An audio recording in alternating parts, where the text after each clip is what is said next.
जायानो देरहागोन बेनो मोनलांगोन आरो नैबे मैसोखौहाय नोंनि इउटुबनि गेजेरजों जों मोनसे एडभार्टाइज होनो सानदों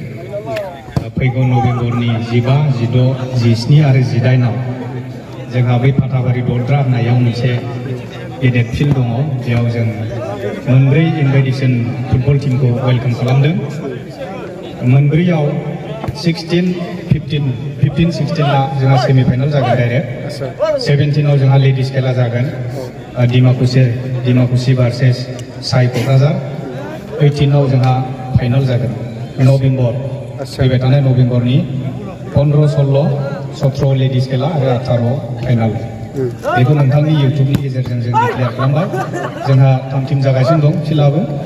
आरो अपेनिंआव जोंहा आर्टिस्ट हिसाबै फैगोन मिस गेमस्रि दैमारि जों बिथांखौ अलरेडि रायज्लायनानै सेटिं खालामनाय जाबाय खुलुमबाय लोगोफोर दिनै दंफैयो आङो चिरां डिस्ट्रिक्ट बेबायदिनो दुम्ब्रुथला होननाय जायगायावहाय ओमफ्राय दुम्ब्रुथला होननाय जायगाया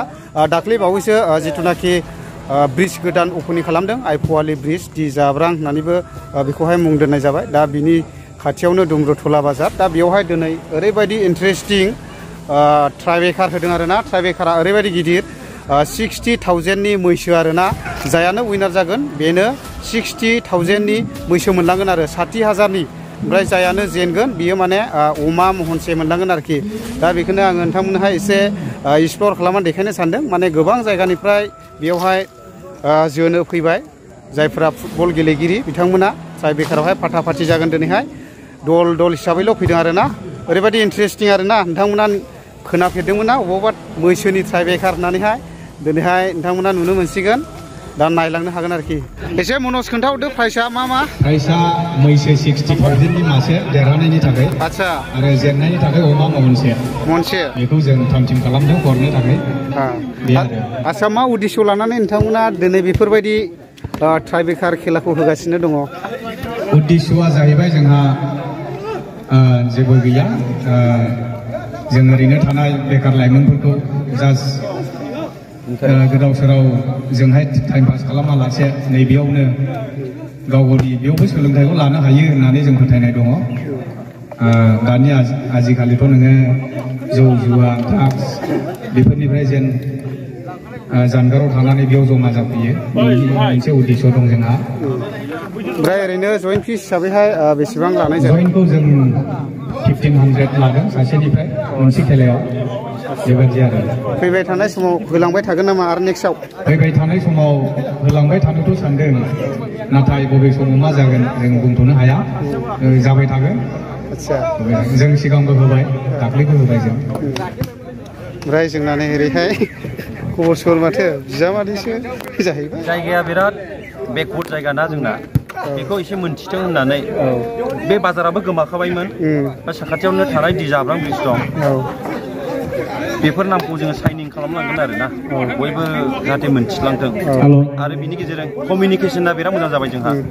बे जानाय लोगो लोगो ओमफ्राय जोंना ओरै दं नै बस फैलाव ब्रादार मा बुंनो सानदों नोंलाय बयबो फैगौ उनावबो होबावगोन खबर ला आच्छा नोंबोथ' नांगोन नामा दिनै आच्छा बोरैबा बोरैबि बे 60,000 नि मोननोबो हागौ गोबांथार फैबाय आरोना नै ओरैहाय नांनोहाय फंबाय अबेनिफ्राय जों गसाइगावनिफ्राय ना आच्छा दा लोगोफोर गोबां नायफैदों ओमफ्राय खेलाखौहाय स्टार्ट खालामबाय आरोना मोनालायबाय मानो होनना बुङोब्ला बहुद गोजान जायगानिफ्राय फैदों नायनानै लादो नै ओमफ्राय बे हेल'जिन लाइटजोंसो सोलिबाय आरोना दा स्टार्ट होबाय नै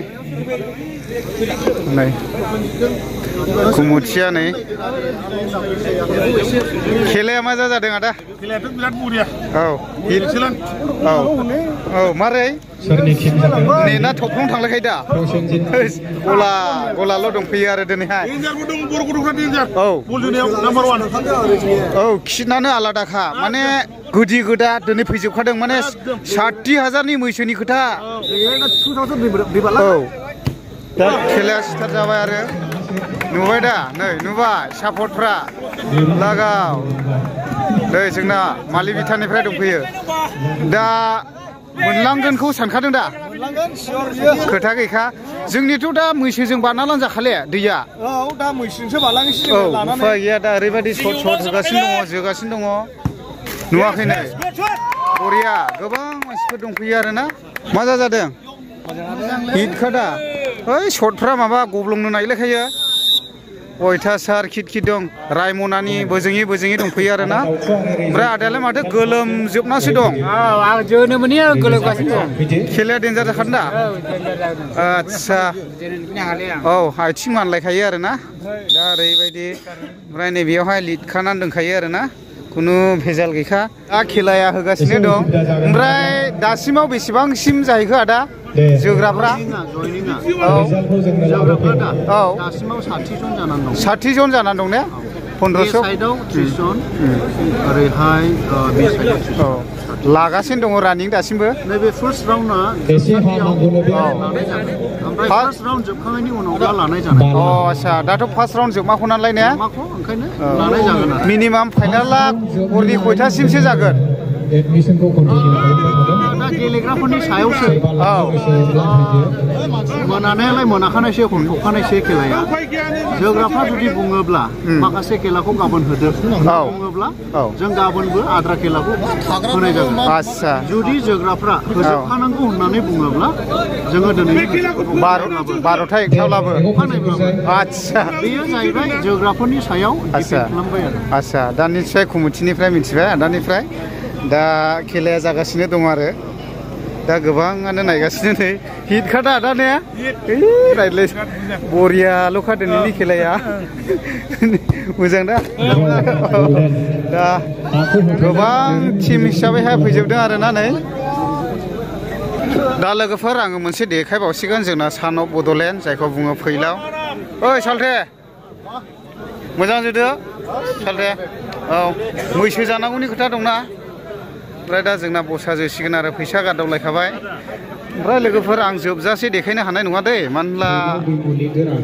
हरनि 2टासो जालायखागोन आरो ओमफ्राय फाइनालखौ आं दिन्थिनो हानाय नङा दा आं बेखौहाय लास्ट दिन्थिनानैहाय दोनथ'नाय जासिगोन आरोना जिखुनु जा मैसोनि होदों खेलाया दुम्रुथला बाजाराव दि जाब्रां आइ नदि ब्रिजआवहाय दाख्लैहाय अपेनिं खालामनाय दि जाब्रांनि गाहायावहाय जेखौ बुङो आइ फवालि पिकनिक स्पट होननानै बुङोब्लाबो नोंथांमोना निसय मिथियो दा दुम्रुथला बाजार गोदानाव आरो दा लागायसिगोन आरो नै जोंना बे आसोला होबाय नै मोखांजों लागायबाय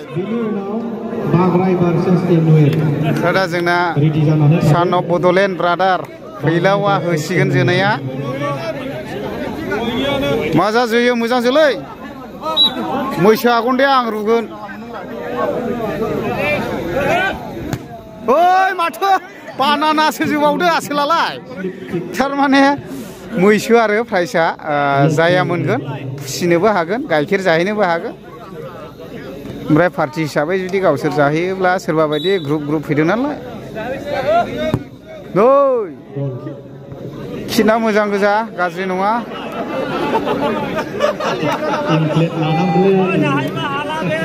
मोजां जोलै सालथे मोजां जो खाथियाव दा थांग्रा नों सिबना हो लेवरा मा जाजोखो हाबाब हाबाब हाबाब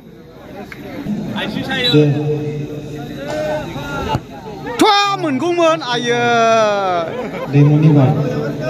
हान्थु गोलोरिलाय हो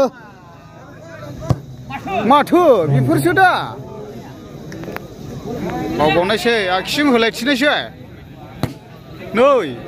हाबदों माथो दा दैमुआ देरहालायथिबाय आरो आसोला माथो लिदग्रान जोदों देरहाबाय दा सान अफ बड'लेण्डखौ फेजेनबायसो बियो बांद्राय हिमालय सालायबायरा गोजान गोजान ने हान्थुआनो लावद्राय जायो ने नोङो जाहैखानायसै होनदों नामा आच्छा ओइ आगननाय दांफुनायाव आं दंलै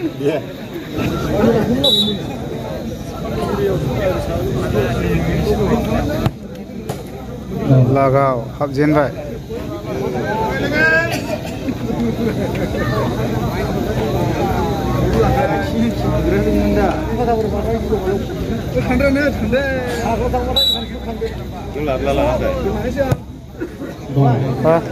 बे जोबनानै बाग्राय बारसे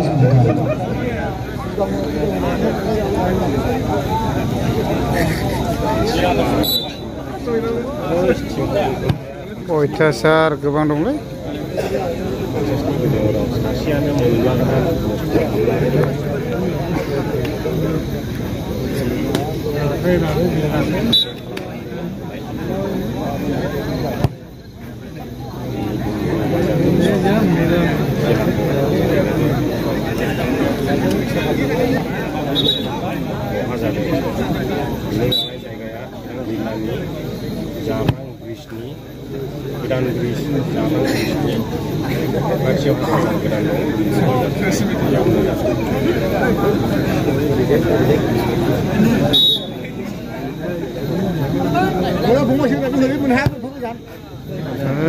कसमारि जोबखायोरा खना खनाल'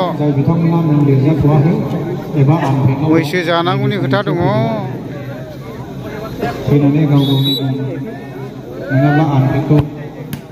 ओइ निशाना बानानै बुथेबायलै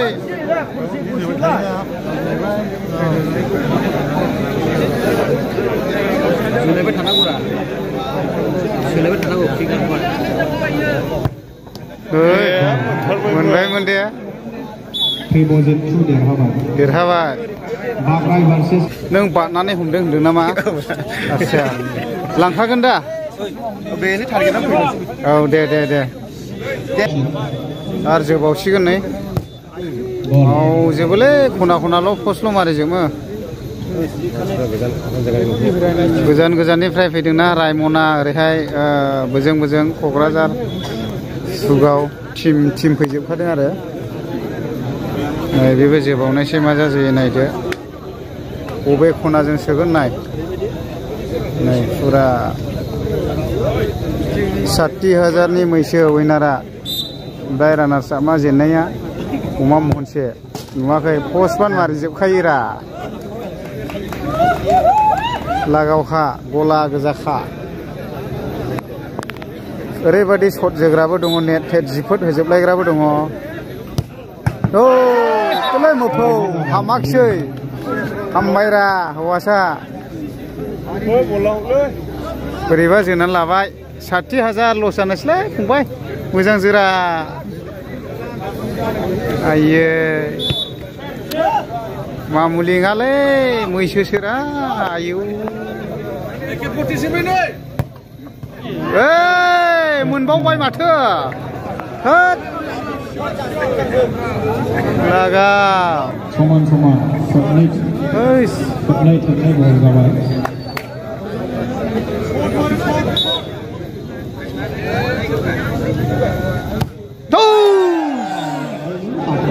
इसोर मा जाजोलायखोलै